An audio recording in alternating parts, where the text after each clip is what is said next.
오늘은 은혜를 베푸시는 하나님이라는 제목으로 사무엘하 7장 1절에서 17절까지의 말씀을 전하도록 하겠습니다.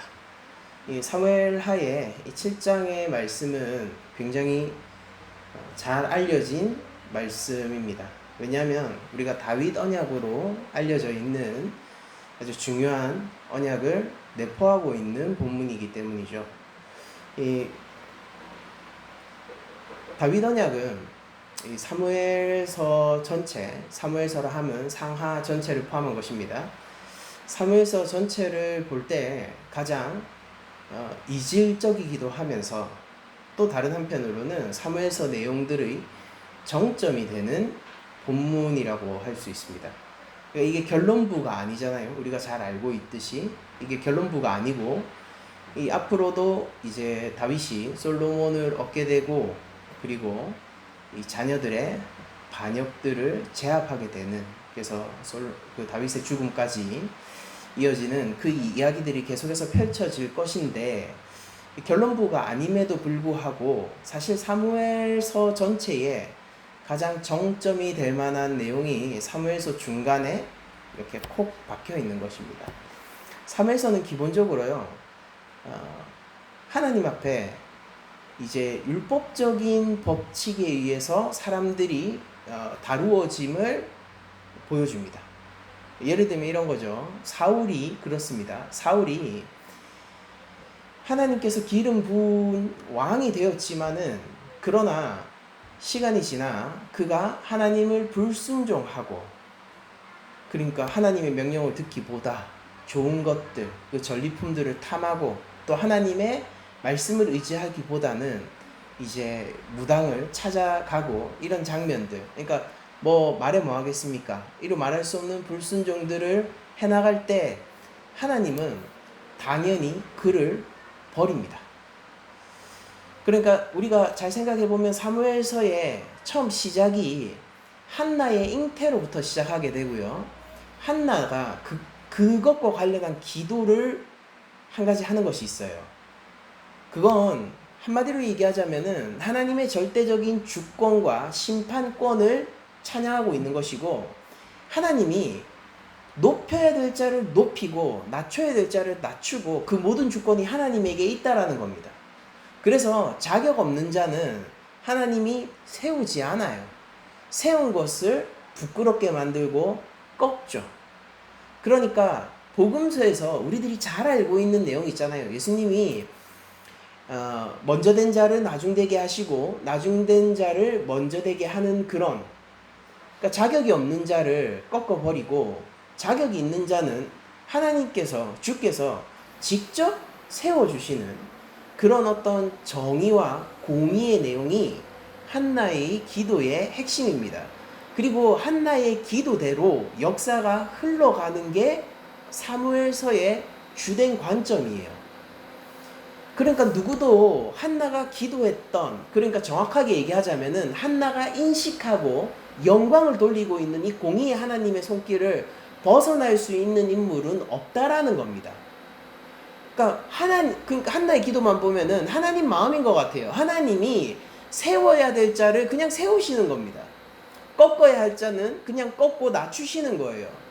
그 기준은 공의로움이고, 조금 더 구약적인 관점에서 얘기하자면은 율법이겠죠. 그런데 다윗 언약을 우리들이 바라보게 되면은 다윗 언약은 조금 이상한 기운을 풍기고 있습니다. 왜냐하면은 뭔가 조건에 따라서, 그러니까 그가 의로우면 하나님이 세우시겠죠. 그러나 불의하면 하나님이 꺾으실 거 아닙니까? 그런데 다윗 언약을 가만히 보면은 하나님이 세울 자를 세우고 꺾을 자를 꺾는다는 그 성품은 그대로 이어지지만은 이 다윗에게만큼은 조건 없이 무조건 세운다는 내용이 들어가 있어요. 그러니까 한나의 기도에서 드러난 하나님은 공의로우시기 때문에 어떤 분이 되는 겁니까? 공의로우시기 때문에 불의한 자를 꺾을 권세를 가지고 계시고 그렇게 하시는 분이에요. 근데 다윗 언약을 우리들이 오늘 본문을 들여다보게 되면은 그 내용이 나오지 않습니다. 단 한 명도 여러분들 이 그 사무엘하의 7장 이후의 내용들도 보시면은요. 꺾여야 될자는 반드시 꺾입니다. 근데 다윗만 안 꺾여요. 다윗만.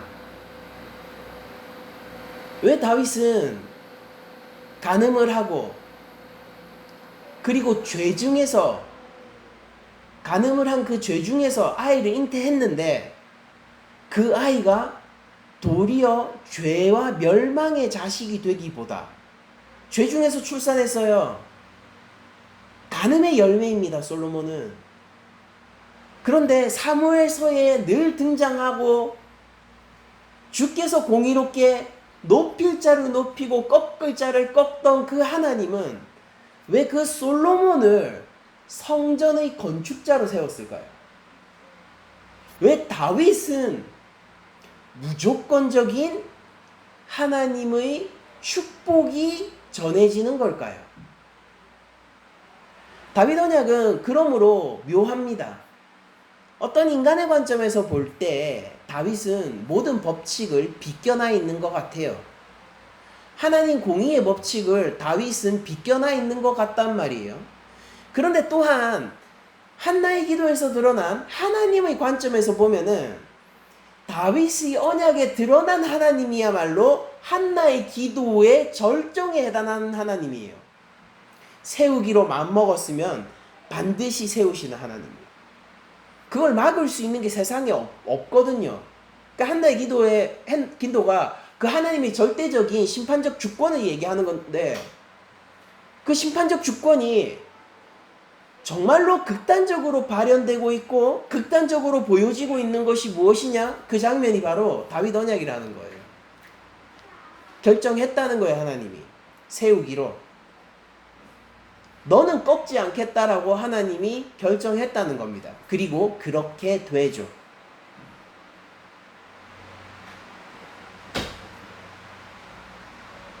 하나님은 다윗에 한정하여서 무조건적인 은혜를 베푸시는 하나님처럼 보입니다. 그리고 오늘 다윗 언약이 내려오는 그 배경도 굉장히 독특한데 우리가 사무엘하 6장을 보게 되면은 드디어 하나님의 언약궤가 이스라엘로 돌아오는 사건이 벌어져요.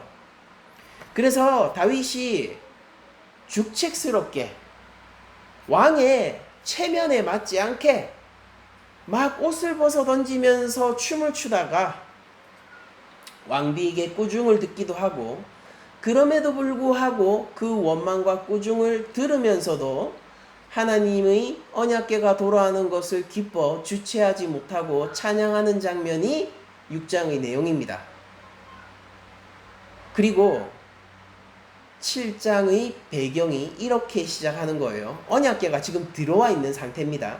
그 상황을 7장 1절에서 뭐라고 묘사하고 있냐면은 여호와께서 주위의 모든 원수를 무찌르사 왕으로 궁에 평안히 살게 하신 때라고 되어 있어요.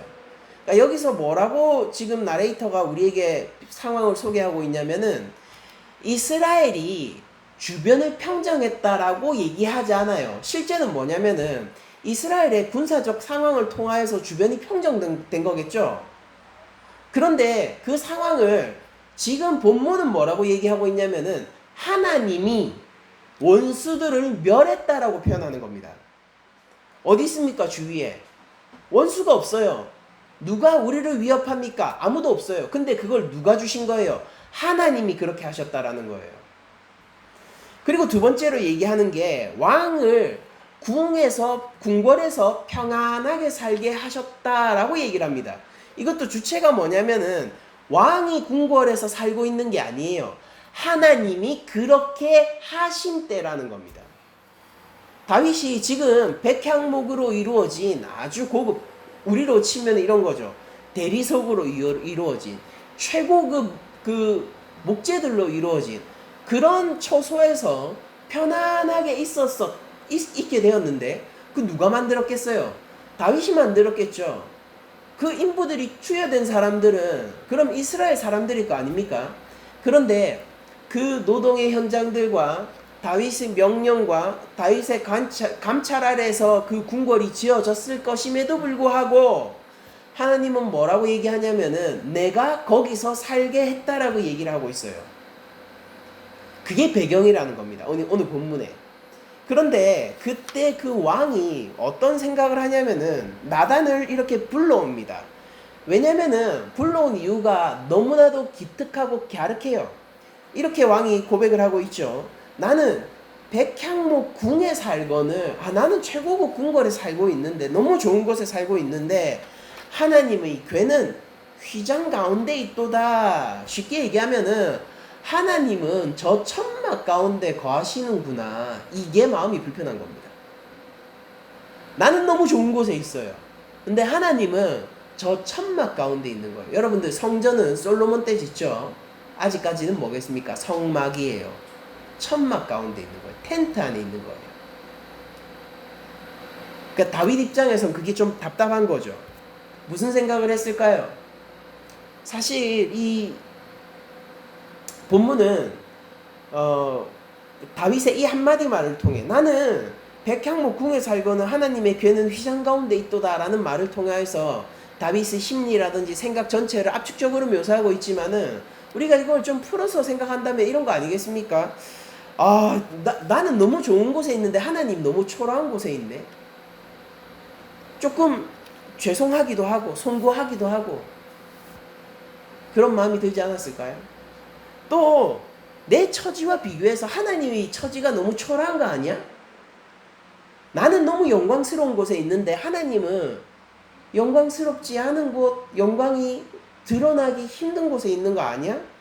그거 생각하면은 내가 참을 수가 없어. 내가 하나님께 영광을 돌려야겠어. 그 열정이 있어. 그러니까 우리가 6장의 배경을 생각해 보면은 다윗이 언약궤가 들어왔을 때 어떤 행동을 보였습니까? 그 열정. 왕의 체면조차 중요하지 않은 그 하나님을 향한 사랑과 언약궤, 그러니까 하나님이 우리와 함께 하신다는 뜻이에요.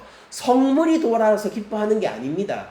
하나님의 궤가 돌아왔다는 건 하나님이 우리 이스라엘과 함께 하시기로 결정했고 확정됐다라는 거예요. 그러니까 그런 것에 대한 사모함과 영광을 돌리고자 하는 이 뜨거움이 다윗 안에 있는 것이죠. 그게 이런 한마디로 표현되는 거예요. 나는 백향목 궁에 사는데 왜 하나님께서는 천막에 거하셔야 하는가? 하나님의 궤는 왜 휘장 아래에 있어야만 하는가? 이 문제의식을 드러내는 겁니다. 기특하고 갸륵한 마음이죠.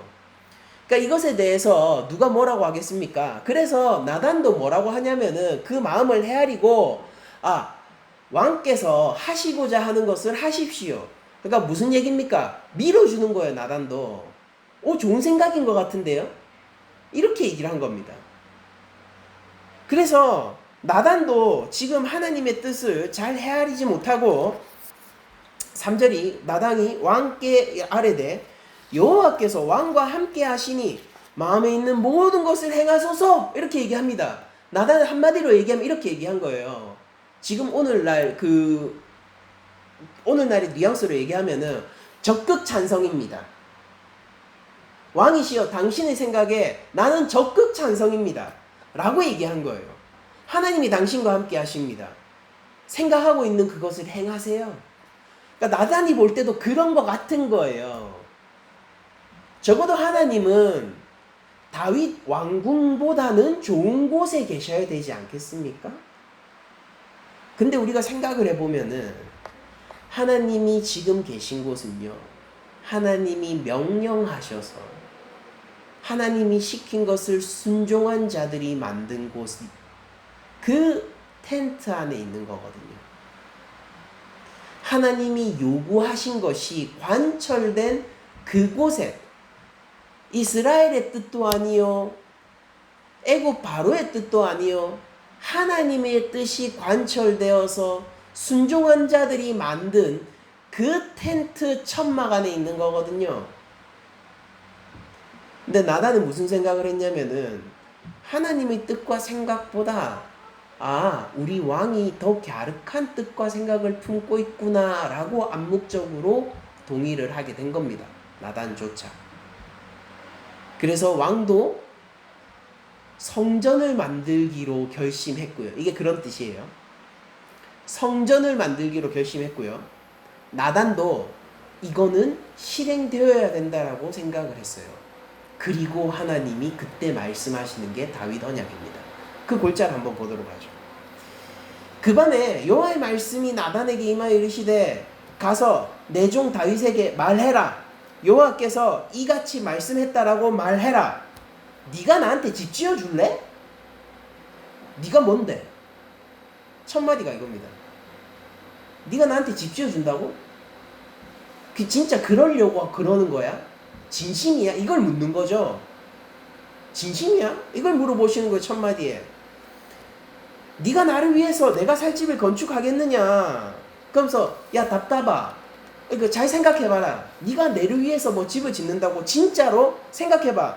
내가 이스라엘 자손을 애굽에서 인도하여 그러니까 홍해를 가르고 애굽을 무너뜨리던 그날부터 구원을 했던 그날부터 오늘까지 집에 살지 아니하고 그러니까 네가 생각하는 그런 성전이나 좋은 곳, 백향목, 뭐 좋은 것들 그런 거에 산 게 아니라 장막과 성막 안을 다녔다. 내가 원래 있던 곳이 그곳이고 구원한 내가 드러난 곳이 그곳이다.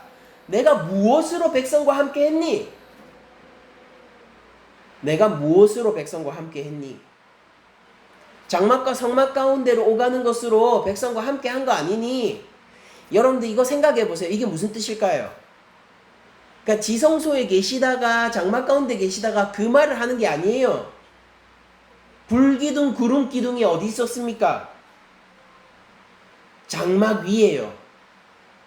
그게 뭘 뜻하는 거였죠? 우리가 출애굽기를 아는 사람은 그게 뭘 뜻하는지 알 수 있어요. 하나님이 가라면 가고 서라면 섰어요. 하나님의 뜻과 계획이 관철됐고 백성들은 순종했습니다. 그것으로 그들은 안전하고 그들은 평안을 누리고 있었고 그들은 그 가운데서 예배할 수 있었어요. 백성들이 하나님을 지킨 게 아니에요. 하나님이 백성을 지켰습니다. 백성들이 하나님께 뭐를 해드린 게 아니에요. 하나님이 그들에게 베푸신 거예요. 성막을 베푸셨고 그들에게 만나를 베푸셨고 반석에서 솟아나는 샘물을 베푸셨고 홍해를 갈라 구원을 베푸셨습니다. 그걸 지적하고 있는 거예요. 하나님이. 이게 장막과 성막 사이를 오가던 하나님인 거예요. 이게 구원의 하나님이죠. 애굽에서 구원하신 하나님이에요. 그때 누가 이집트를 무너뜨릴 수 있습니까? 누가 이집트의 뜻을 거역할 수 있으며 파라오가 내 것이라고 주장하는데 그걸 뺏어올 수 있는 사람이 누가 있었어요? 다윗 치세 아래서 다윗의 이스라엘은 강성하죠. 그런데 당시 국제관계를 볼까요? 이스라엘은 그때 당시 이집트한테 잽도 안 됩니다. 대한민국의 국력은 강한 편이고 군사력도 세계 6위 정도로 열강에 속할 정도로 굉장히 강한 나라입니다. 대한민국 군사력이. 근데 여러분 우리가 미국의 군사력에 대할 바는 아니죠. 우리 지금은 사실 북한의 군사력을 추월했고 중국이 실질적으로 뭐 대만 전쟁이나 이런 것들이 벌어진다면 우리의 가장 실질적인 위협이 될 거 아닙니까? 우리 군사적 작전이 뭐겠습니까? 이기는 걸 상정으로 하고 있는 게 아니에요. 건드리면 누구도 죽는다 작전입니다. 한마디로 얘기하면. 건드려봐. 그럼 누구도 벌집 쑤셔줄 거야. 그래 우리 못 이기는 거 인정. 못 이기는 거 인정인데 누구도 무사하죠. 팔다리 하나 자른다. 그걸로 평화를 유지하려고 하는 거란 말이에요. 여러분들 우리가 강하다고 해서 G2만큼 강합니까? 여러분들 이스라엘이 아무리 다윗 치세 아래서 강성해지고 그 구 팔레스타인 그 땅을 점령했다고 해도 여러분들 이집트만큼 강합니까? 근데 하나님은 어떤 분이세요? 애굽에서 그들을 구원해내서 지금 거기에 살게 하신 분이 하나님이에요. 그 언약의 땅, 젖과 꿀이 흐르는 그 땅, 그들이 전쟁했죠. 그들이 전쟁했고 그들이 총칼을 들었어요. 근데 하나님 뭐라고 하십니까? 내가 줬다라고 해요. 기억하게 하시는 거예요, 하나님이. 그러니까 그럴 수밖에 없는 게 이스라엘의 전투라는 게 어이없지 않습니까? 아니, 성을 7번 돌고 나팔을 부는 게 무슨 전투예요? 우린 그걸 뭐라고 합니까? 순종이라고 부르죠. 하나님이 그 땅을 주신 거 아니냔 말이에요. 그래서 기억하게 하는 거죠. 그리고 그 이후의 이야기는 사실상 그 이야기를 강화시키는 반복입니다. 이 주제를 강화시키는. 이스라엘 자손과 더불어 다니는 모든 곳에서 내가 내 백성 이스라엘을 먹이라고 명령한 이스라엘 어느 지파들 가운데 하나에게 내가 말하기를 누구 왜 나한테 집 하나 안 지어주고 이런 말 한 적이 한 번이라도 있니? 이걸 물어보십니다. 내가 언제 성전 지어달라고 했어? 내가 과거에도 그걸 얘기한 적이 있어? 요구한 적이 단 한 번이라도 있어? 왜 네가 먼저 나서서 그래? 지금 이걸 지적하시는 거죠. 그러므로 이제 내 종 다윗에게 이와 같이 말하라. 만군의 여호와께서, 지금 등장하신 하나님이 어떤 분이십니까? 사랑의 하나님, 공의의 하나님 아니에요. 여호와 이레 예비하신 하나님입니까? 그것도 아니에요. 지금 어떤 하나님이 얘기하시냐면 만군의 여호와께서 이미 주변국을 평정하시고 평화로운 나라를 허락하시고 백향목 집 아래에서 누워 있을 수 있게 한 하나님이 아무리 좋은 궁궐이 있더라도 주변국이 이스라엘을 위협하고 있고 바벨론이 내려올 듯하며 이스라엘이 올라올 듯한 모양새를 취하면은 다윗의 집은 어디겠습니까? 그 좋은 궁궐 놔두고 그는 어디 있어야겠냔 말이에요. 전방 아니냔 말입니다. 왜냐하면 그가 군사적 총책임자이기 때문이죠. 그래서 다윗이 치세하는 동안에 그가 궁궐에 있었던 날이 많았습니까? 그가 전쟁터에 있던 날이 많았습니까? 좋은 집이 있어요. 그래서 하나님이 그 집을 누릴 수 있도록 허락하셨는데 다윗은 무슨 생각을 했냐면은 내가 하나님한테 뭐 좀 해드려야 되는 거 아닌가? 라고 하면서 건방을 떨었단 말이에요. 나는 좀 너무 좋은 곳, 하나님 너무 초라한 곳에 있는데, 그러니까 그 좋은 것이 하나님이 해준 거라니까요. 하나님의 언약궤를 비교해서 자신의 입장을 보면 그것과 비교해서 화려하고 넘쳐 흘러서 송구스러울 그 자리를 누가 마련해 주시고 누가 허락해 주신 거냐면 하나님이 하신 거라고요. 초라해 보이는 그 하나님이 사실은 이 모든 것들을 손쉽게 뚝딱 해주셨다라는 겁니다. 다윗은 그것을 잊고 자신이 있을 수 있는 이 자리의 근원을 잊고 건방 떨고 있는 거예요. 뭐 좀 해줘야지. 하나님은 뭐 해드려야지. 좋은 걸로 지어드려야지. 나는 거기서 맞장구 치고 있는 거예요. 전적으로 동의합니다. 근데 하나님이 뭐라고 했냐면은 애굽에서 구원한 자가 누구야? 만군의 여호와 아니냐? 만군의 여호와. 그것을 얘기하고 있는 겁니다. 그러니까 하나님을 기억하게 하는 것이죠.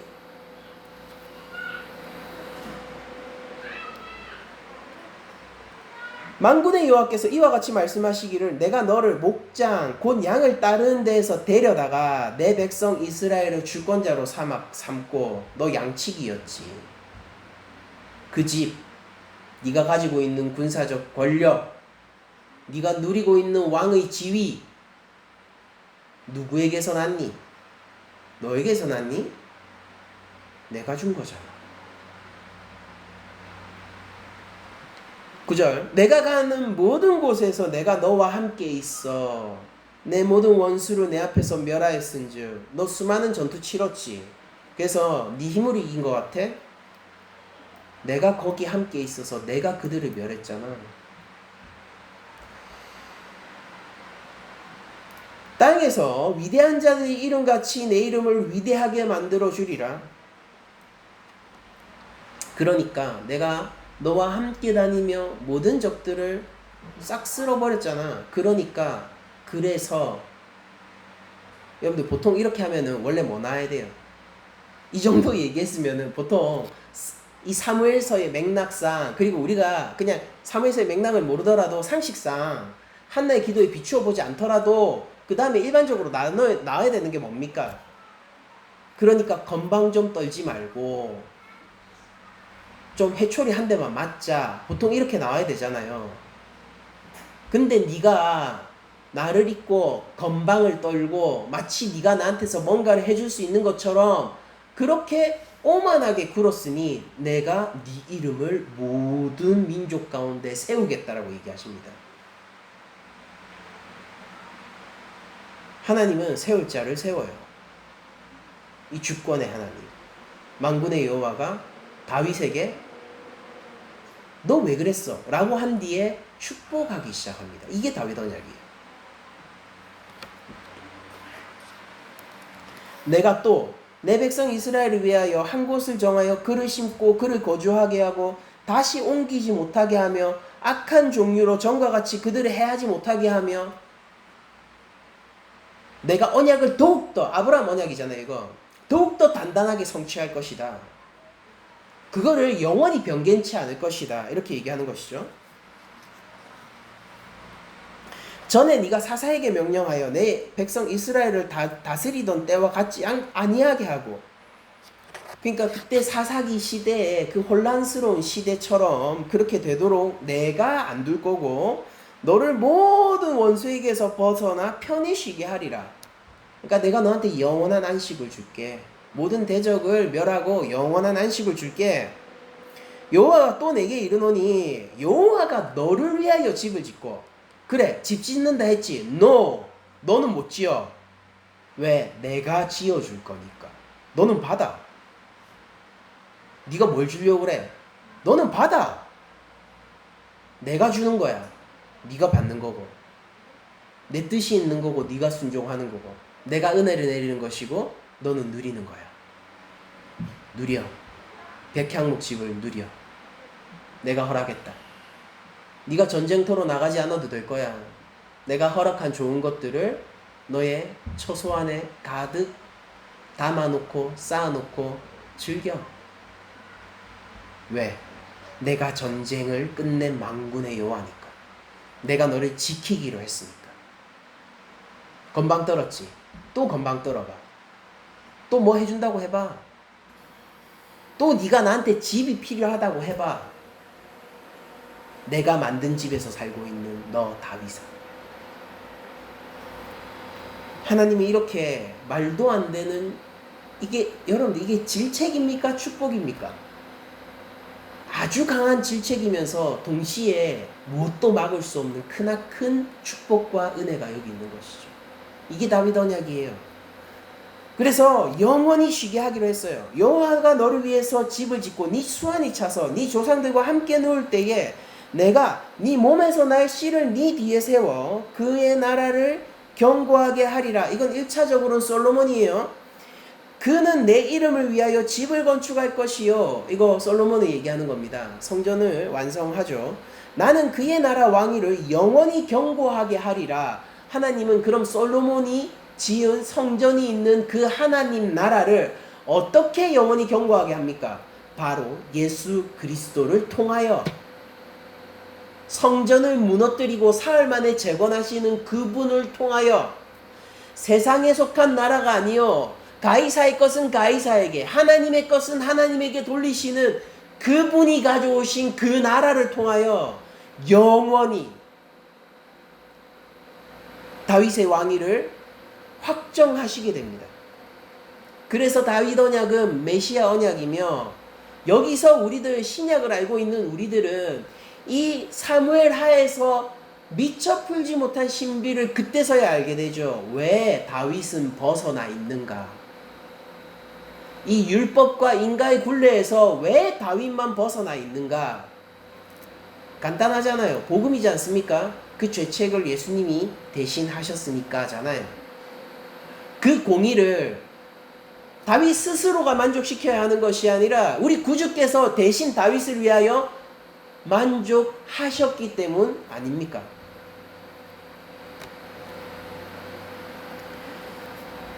그렇게 하나님이 약속하시는 건 이거예요. 나는 그에게 아버지가 되고 그는 내게 아들이 되리니 그가 만일 죄를 범하면 내가 그를 패하고 내치고 사울처럼 영원히 던져버리는 것이 아니라 뭐라고 합니까? 나 경고할 거야. 무슨 얘기인지 아세요? 그냥 고쳤을 거야 이 말이에요. 고장났어요. 그럼 원래 법칙은 뭡니까? 버려야죠. 하나님 거룩하시고 죄가 없으시니까.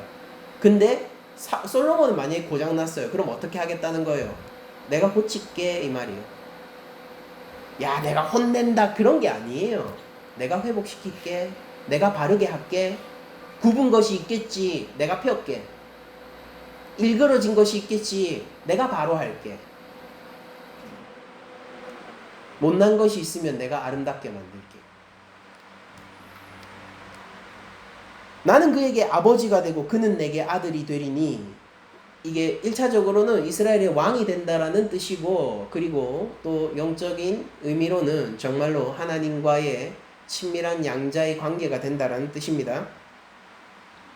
그가 만일 죄를 범하면 내가 사람의 매와 인생의 채찍으로 징계하려니와 내가 내 앞에서 물러나게 한 사울에게서 내 은총을 빼앗은 것처럼 그에게서 빼앗지는 않을 것이다. 사울하고 솔로몬은 뭐가 다릅니까? 하나님의 선택이라는 것이 이런 것입니다. 하나님의 은혜라는 게 이런 거예요.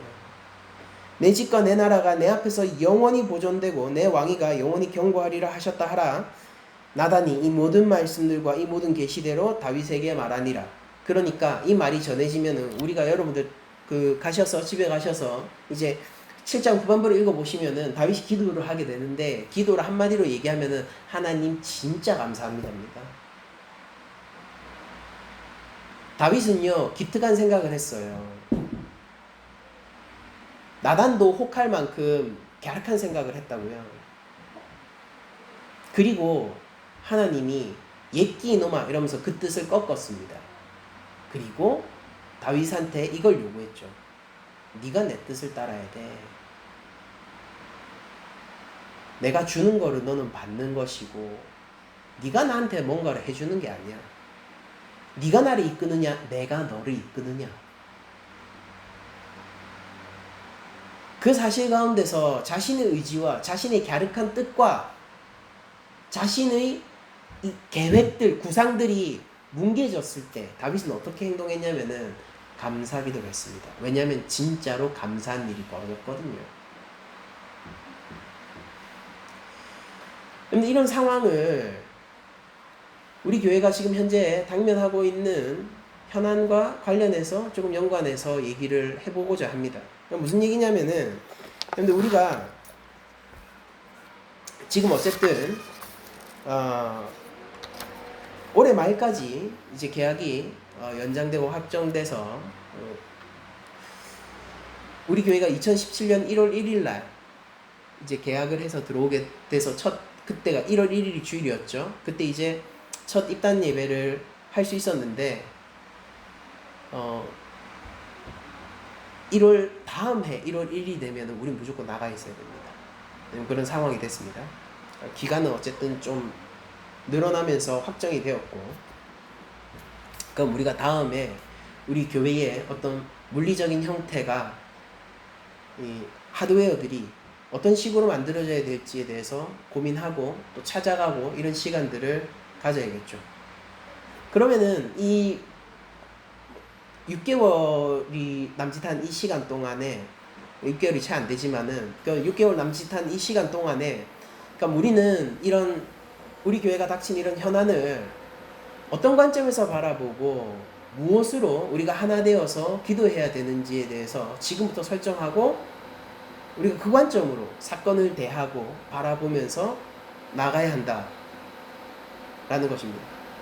근데 무엇이냐면은 생각해 보시면은 우리 교회의 개척 에피소드를 아시는 분은 아시고 모르시는 분은 모르시겠지만은 근데 제가 수영로 교회에서 전도사 사역을 하다가 11월 달에 그만두고 12월 한 달 동안 개척 준비 기도회를 하고 그냥 2017년 1월 1일이면은 무조건 개척을 한다고 생각했어요. 그러니까 가정교회로 시작할 수 있으면 하고 아니면 장소가 구해지면 구해지고 무엇 하나 정해지지 않은 채 그때 우리 교회에 온다라고 생각했던 분은 지금 민선 집사님 한 분뿐입니다. 그 확정 멤버 한 명과 우리 그 깐난쟁이 아미니와 우리 이렇게, 그래서 그런 상태에서 그냥 1월 1일 날 무조건 한다라고 생각했을 때 주변에서 되게 많이 도와주려고 노력을 많이 했어요. 왜냐면은 새로 사무실을 얻을 건데 주말에 쓸 수 있도록 사무실을 옮기려고 한다. 근데 거기 좀 와서 주말에 써라. 예배 공간으로 써라. 그래서 굳이 이 근처로 와가지고 장소를 구하려고 하는데 주말에 예배할 거면 안 돼요. 뭐 이런 것들을 여러 번 거절을 당하게 되고, 우리들도 그 자체적으로 알아보는 모든 그 장소와 상황들이 뭐 교회는 안 돼요 부터 시작해가지고 실제로 현장을 가봤더니 이거 도저히 쓸 수 없는 현장이거나 이런 식으로 계속해서 뭉개졌습니다. 그러니까 기대를 품었다가 꺾이고 기대를 품었다가 꺾이고 그런 것들이 수차례 반복되다가 그 기껏해 한 달 남짓이잖아요. 근데 그 한 달 남짓 동안에 수차례 꺾였단 말이에요. 그렇게 하다가 우연히 우리 교회 옆에가 지금은 이제 음식점이지만은 예전에 편의점이었을 때가 있습니다. 그때 저희들은 수영구 사는데 여기가 연제구 첫 건물이잖아요. 그러니까 연제구인지도 모르고 가까우니까 쓰레기 봉투 사러 왔다가 여기 연제구였어요? 하고 그냥 빈손으로 아내랑 아미는 그때 깐난쟁이라고 앞에 이거 달랑달랑 메고 이렇게 가면서 우리 집사람이 여보 여기 건물이 임대가 나 있는 곳이 있어. 교회짜리.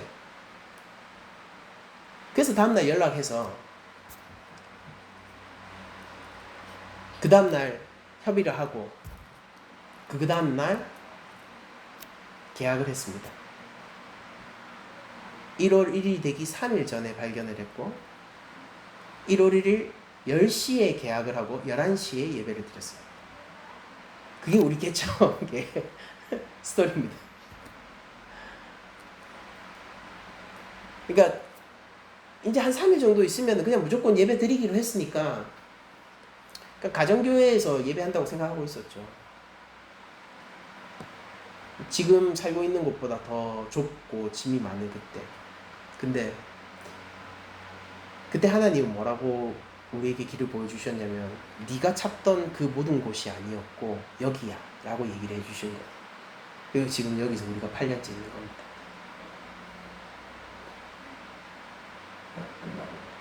그러니까 감사한 공간이죠. 하나님 근데 또 움직이라고 지금 얘기를 하고 계신 것이죠. 그러니까 우리는 앞으로 6개월 후에 어떻게 될까요? 저는 모른다고 생각해요. 그러니까 유독 제가 처음 개척했을 때 그 생각을 되게 많이 하게 됩니다. 그때는 한 달간의 경험이지만 이게 6개월로 늘어났구나. 6배라. 어떻게 해야 될까? 근데 개척할 때 지금도 선명하게 마음속에 남아있는 생각이 지금도 그 감정이 들어요. 그때를 생각하면 그게 뭐냐면은 하나님 있으니까 괜찮다 했어요. 하나님 있으니까 괜찮다.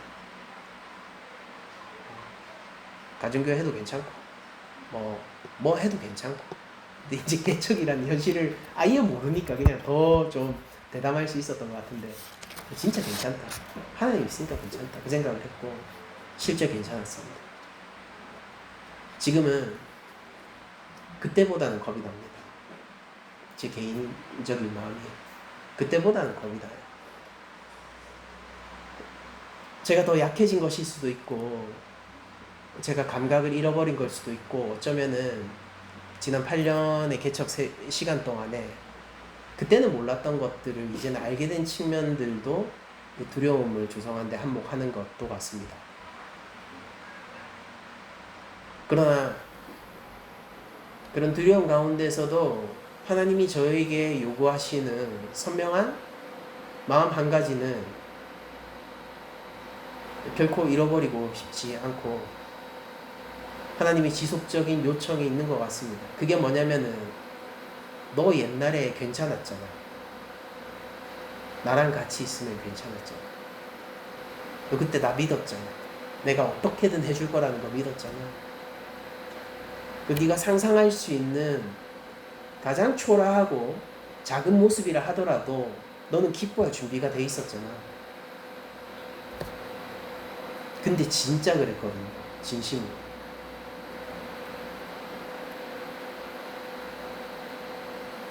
그러면서 이런 생각이 들었습니다. 늘 하나님 앞에서 이 공간을 주셔서 감사하다라고 얘기하면서 이 공간을 하나님이 주신 것이라고 인식하는 게 아니라 다윗처럼 내가 머무는 이 백향목 궁궐은이라고 생각을 하고 있는 것은 아닌지라는 마음이 들었어요.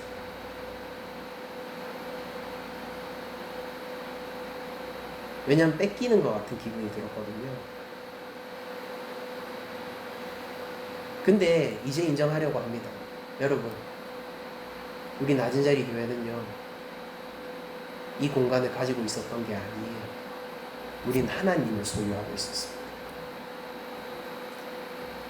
우리 낮은 자리 교회는 지금 이 기기들과 재산들을 가지고 있었던 게 아니에요. 하나님이 주신 거고요. 하나님 거니까 하나님이 알아서 하시겠죠. 이 공간 하나님 거니까 하나님이 누리게 하셨으니 우리로 하여금 누릴 수 있을 때까지 누리게 하시겠죠. 그러나 우리는 우리의 머리 대신 예수님을 가지고 있었고 앞으로도 그럴 겁니다. 그러니까 그거 하나로 충분하다라는 생각과 마음이 우리 가운데 있었으면 좋겠습니다. 그 미래를 알지 못합니다. 어떻게 될지 몰라요. 진짜 모릅니다.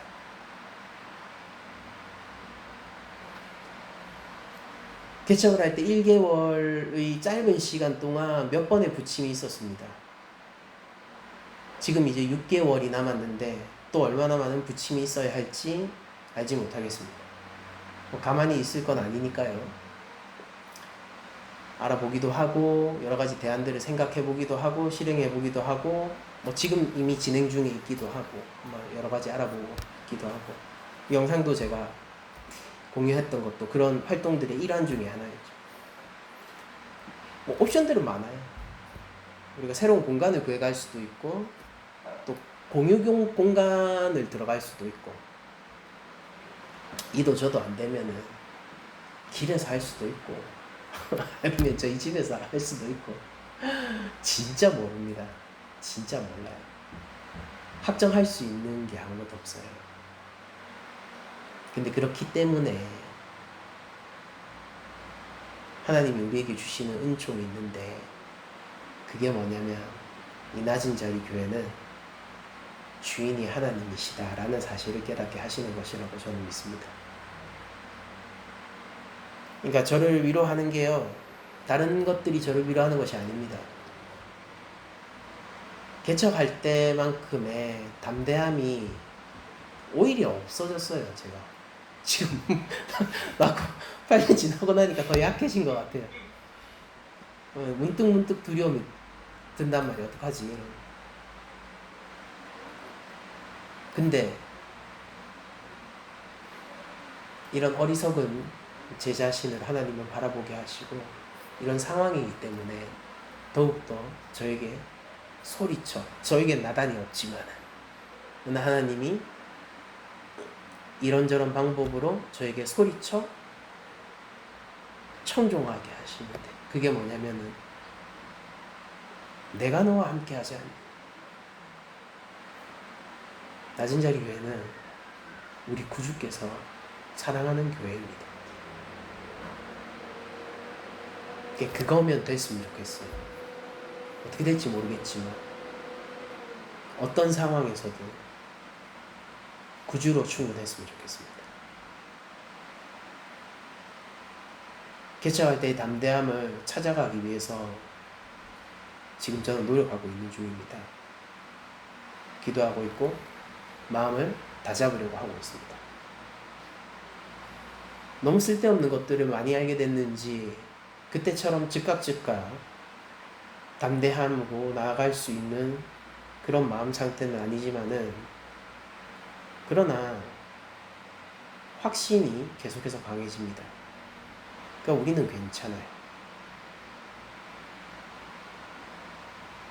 상황과 상관없이 우리는 괜찮습니다.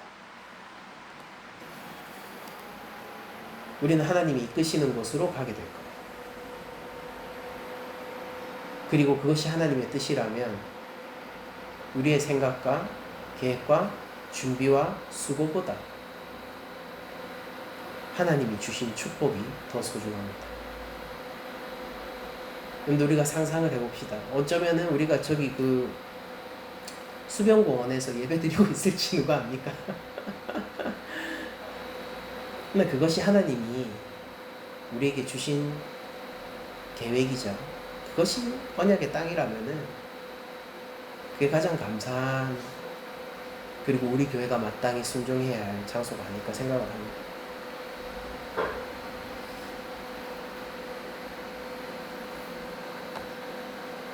우리가 부지런히 교회 이전과 관련해서 경각심을 가져야 할 필요는 있을 것이지만 조급할 필요는 없습니다.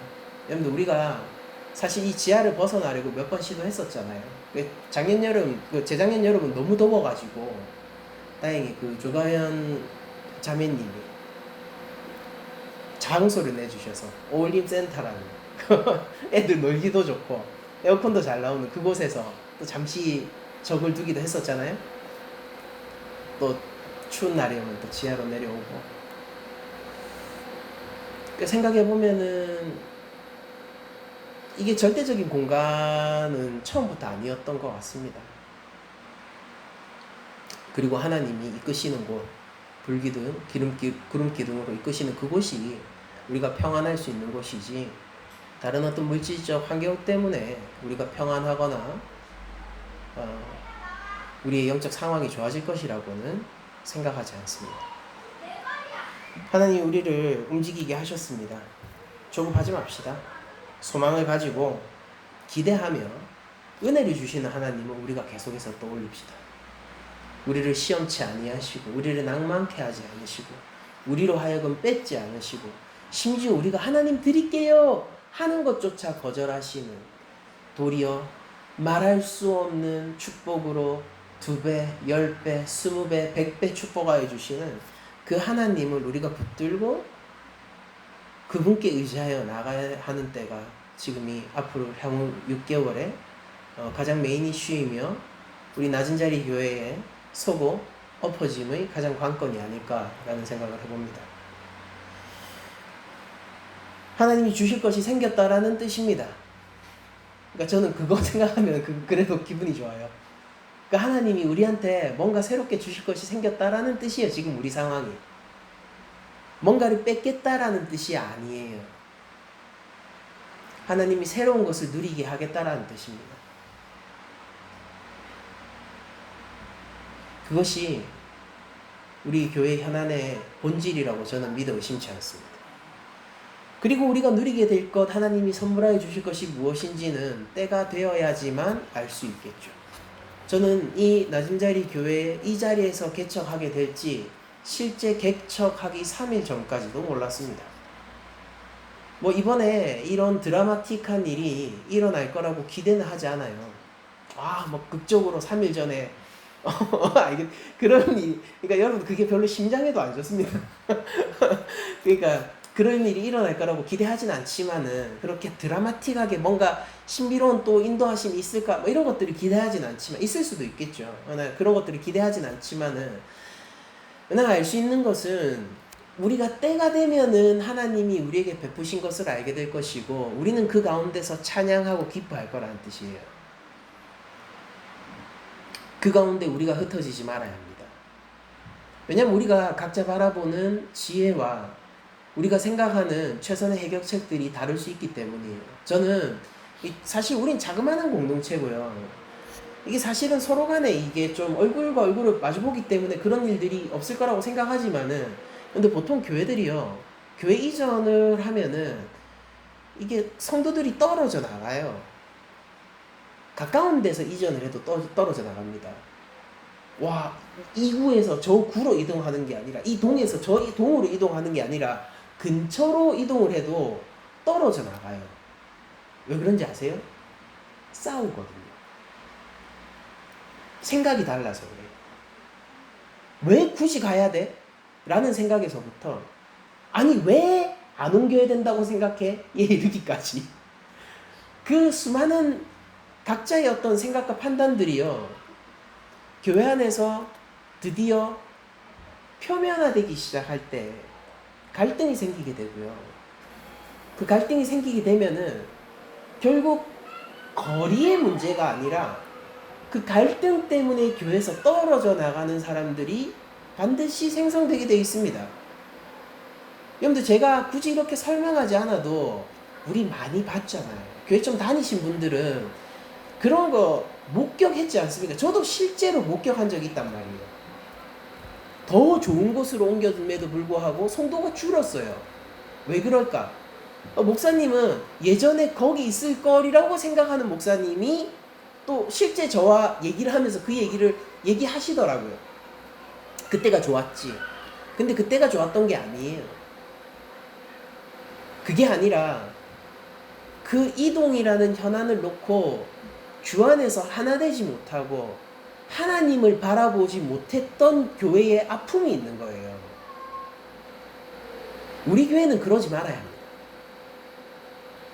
저도 모자랄 수 있고 우리 각자가 생각하는 최선의 해결책이라는 게 다를 수 있습니다. 결과가 마음에 안 들 수도 있고 저도 그 결과를 놓고 마음에 안 들어 할 수 있어요. 저조차. 그렇지만 여러분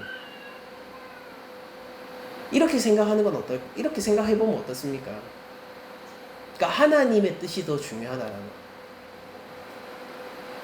우리가 서로의 지혜를 통해서 우리가 서로를 도우고 서로의 해결책을 통하여서 서로 도움을 받으며 이 현안들을 대처해 나가면서도 그러나 결국 우리가 바라보는 것이 하나님이어야 한다. 그 하나님이 우리를 이끄시는 곳이 가장 중요하고 우리가 하나님을 예배할 수 있는 그 예배가 가장 중요하다라고 우리들이 생각을 해보면 어떨까요?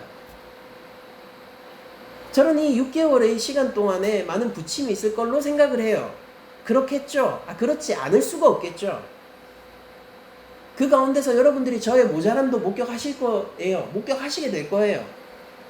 그러나 그 모든 것들 가운데서 여러분들 우리가 약함으로 더욱더 하나 되고 약함으로 하나님께 더욱더 의지하고 우리가 이런 때이기 때문에 우리 다 버립시다. 다 버립시다. 그러니까 우리 낮은 자리 교회는 처음부터 구주만을 가졌으며 지금도 구주를 가지고 있으며 우리가 6개월 후에도 구주를 가지고 있을 거예요. 그러니까 이게 제일 중요하다라고 우리가 합의를 하자고요. 모든 걸 잃는다 하더라도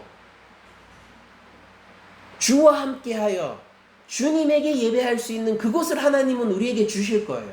그 확신은 우리가 버리지 맙시다. 소망하며 기대합시다. 어떤 곳일까요? 저도 몰라요. 궁금해요. 나 두려움이 아니라 담대함으로 떨림이 아니라 소망으로 우리가 나아갑시다. 이 기간이 우리를 더욱더 단단하게 교회로 뭉치고 하나 되게 하고 더욱더 하나님께 예배할 수 있는 기간으로 우리가 만들어 갑시다. 하나님은 은혜를 베푸시는 분입니다. 그 하나님의 성품을 우리는 신뢰해야 됩니다. 우리가 믿고 신뢰해야 되는 것 3가지를 제가 정리를 해왔는데 이 3가지를 우리가 기억합시다. 첫 번째는 하나님은 우리 낮은 자리 교회를 돌보시기를 원하세요. 하나님이 원하세요. 하나님은 우리 교회를 돌보기를 원하십니다. 두 번째, 하나님은 우리 아이들을 사랑하세요. 다음 공간이 생기게 된다면은 여러분들 하나님이 선물 주시면은 그건 우리 때문 아니에요. 아이들 때문이에요. 이거는 확실해요. 그런데 하나님은 지금 여기에서 자라고 있는 그러니까 좋은 교육을 제공하는 교회가 얼마나 많은데 하필이면 이 낮은 자리 교회에서 자라게 하는 이 아이들을 하나님은 사랑하신단 말이에요. 우리가 이것을 신뢰해야 돼요. 확실한 팩트란 말이죠. 세 번째, 우리는 결국 하나님이 이끄시고 우리에게 주시기 원하는 그곳에 도착하게 될 거라는 것입니다. 과정을 잘 이겨냅시다. 결과는 걱정하지 않습니다. 결국 하나님이 선물로 주실 그곳에 도착하게 될 거니까. 과정 가운데서 우리가 순종할 뿐이죠. 3가지입니다. 하나님은 우리 낮은 자리 교회를 돌보시기를 원합니다. 하나님은 우리 이 어린 영혼들을 사랑하고 돌보기를 원하십니다. 하나님은 결국 우리를 하나님의 뜻과 계획이 있는 곳으로 도착하게 하실 겁니다. 이 세 가지를 놓고 우리가 이 마음을 가지고 어떤 방향으로든 함께 기도하자 이 말이. 우리는 지금 현재 아무것도 확실히 정할 수 없는 상황이지만 이게 인간적으로 보면 암담하다라고 할 수 있겠지만은 하나님의 시선에서 보면은 우리에게 모든 가능성이 열려 있다라는 뜻이에요. 모든 가능성이 열려 있다라는 뜻입니다. 우리에게도 이제 여러 가지 옵션이 있는데 교제 시간에 제가 좀 더 나누도록 할게요. 근데 그 옵션 중에 하나일 수도 있고 아닐 수도 있고 전혀 새로운 것일 수도 있고 어쨌든 우리가 하나님이 주시는 선물 가운데 우리가 당도하게 될 겁니다. 우리가 어떤 계획을 가지고 있는가 보다 중요한 것. 그러니까 계획은 수정될 수도 있고 변경할 수도 있고 계획대로 안 될 수도 있어요. 그게 우리의 계획 아닙니까? 그게 우리가 계획을 만들 거지만은 그게 그렇게까지 중요한 건 아니에요. 왜냐면은 그 우리가 계획을 가지는 이유는 하나님의 계획의 주파수를 맞추기 위한 행동일 거거든요. 하나님 어디로 가야 됩니까? 우리 하나님이 주시고자 하는데 어디예요? 그러면 여기 같은데 하나님 맞습니까? 물어보고 상의하고 성령님 인도해 주세요. 정말로 우리가 이 시간을 통해서 교회되게 하시고 하나님의 자녀 되게 해주세요. 이런 것에 쓰일 계획이거든요. 왜 우리의 계획은 하나님의 계획보다 중요하지 않아요. 우린 계획할 것이지만은 우리는 결국 신뢰하는 것이 하나님의 계획입니다. 다윗은 전쟁터에서 전장을 지휘했지만은 결국 신뢰하는 것은 만군의 여호와이듯이 하나님은 결국 우리를 예배케 하실 것입니다.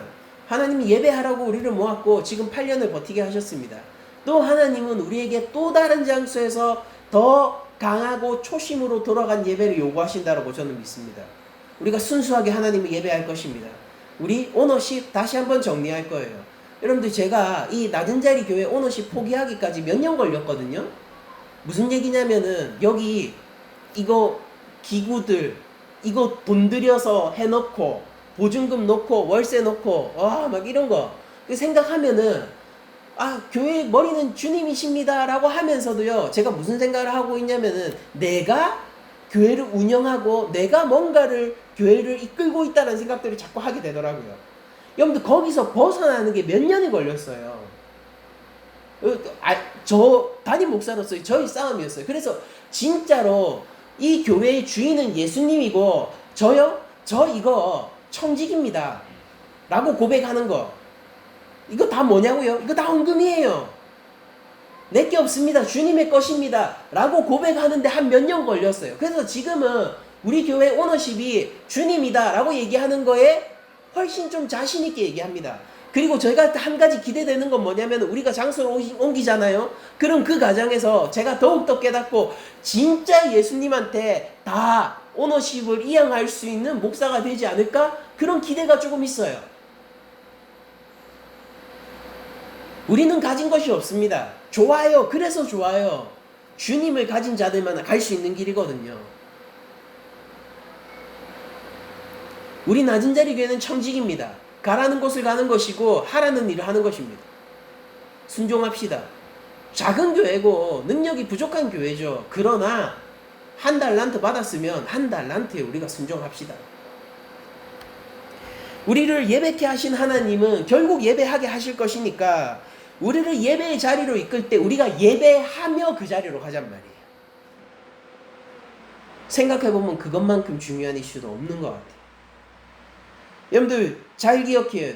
우리가 예배를 드려드리는 게 아닙니다. 하나님이 우리를 예배케 은혜 내려주시고 허락해 주시는 것입니다. 낮은 자리 교회 주인이신 하나님은 우리에게 은혜를 베푸시는 분이며 애굽의 바로를 꺾으신 분은 우리를 착취하고 힘들게 하는 분이 아니라 우리에게 한없는 은총을 주시기 위해 홍해도 가르시는 분이라는 걸 우리가 기억합시다.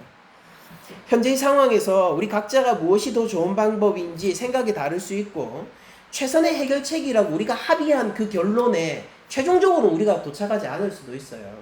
그렇지만은 우리의 생각과 계획과 결과물이 어떻다 이런 것들보다 훨씬 중요한 것은 하나님의 계획이 관철되었다라는 것이고 우리는 그 과정에서 하나 되어 하나님을 바라봤다라는 것입니다. 우린 분열되지 않을 것이고 우리는 서로를 격려하는 형태로 의견을 나눌 것이고 하나님에게 순종하기 위해서 제안할 것이고 여기에 오너십이 이 낮은 자리 교회의 목자이자 머리가 주 예수 그리스도 외에 그 누구도 없음을 확인하며 6개월을 보낼 것입니다. 그것을 생각하면 해볼 만한 여정이고 그 과정에서도 하나님이 주시는 은혜가 얼마나 많겠습니까? 다윗의 교만함은 하나님의 축복 가운데서 무너집니다. 마찬가지로 저의 떨림도 하나님의 은혜 가운데서 무너지기를 원하고 행여라도 우리 가운데 이전과 관련하여서 걱정을 가지신 분이 있다면 다윗의 그 하나님이 우리 하나님이라는 그 사실과 하나님이 이미 우리를 사랑하셔서 축복할 준비를 하시고 계시다는 그 사실 가운데 걱정과 두려움이 녹아졌으면 좋겠습니다. 여러분, 우리는 하나님의 백성이며 이 교회의 머리가 주님이 아니라면 이 교회는 있을 필요가 없습니다. 한 주간 우리 공동체를 위해서 함께 기도하고 이 낮은 자리 공동체의 머리가 예수님인 것을 더욱더 확인하는 한 주가 될 수 있기를 축복드리며 모든 말씀을 마치도록 하겠습니다.